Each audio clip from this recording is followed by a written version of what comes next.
Hello po, Monday na naman. Tapos feel ko kaka-work ko lang kahapon.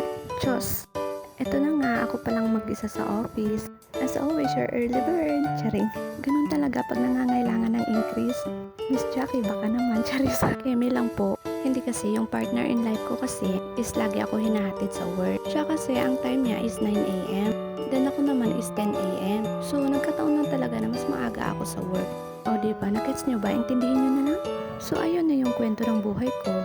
Ay ano daw, biglang nagdrama. Charis. So every morning dito talaga ako sa pantry. Of course, ang pagkain nandito, di ba? Kita nyo naman. Then hinahanap ko yung baso ko. Ayun. O, di ba? May pangalan pa yan. Siyempre, para di maligaw. At dahil sobrang init sa labas, ay grabe. Ang oras kasi ng biyahe namin, galing bahay is 8 a.m. Pero alam niyo yung feeling na ligo mo lang, kakaasikaso mo pala, tapos paglabas mo ng bahay, ay grabe, tanghali na ba? Yung ganun, sa sobrang init talaga ng panahon ngayon, kaya dapat ugaliin talaga uminom ng tubig ngayon. O diba? Refreshing, charis. At ayun, coffee is life kahit mainit. At oo nga pala, dumating na yung mga kachismisan ko tuwing umaga. Ito talaga yung breakfast namin nung magmarites muna.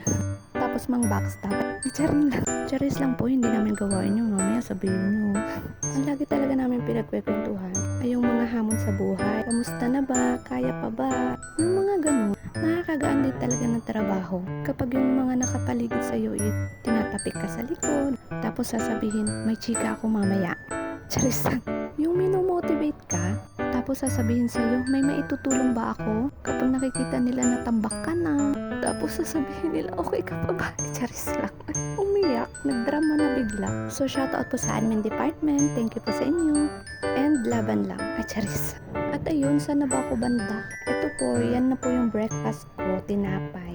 Mga 2 piraso lang po yung tinapay na kinakain ko pag umaga. Kasi ayun lang yung kinakaya ng tiyan ko.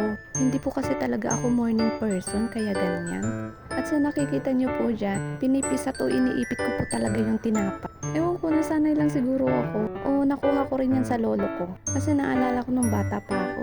Pag magkasabay kami ng lolo ko, parehas kami ng ginagawa sa tinapay. Yung tipo, kahit pag walang palaman, talagang pinipisak namin yung tinapay tapos sinasawsaw sa kape. Ayun yung ano namin ng lolo ko, banding namin. And tcharan, tapos na. Diba ang haba ng ritual? Tinapay at kape lang naman yung breakfast. Bye-bye. Thank you po.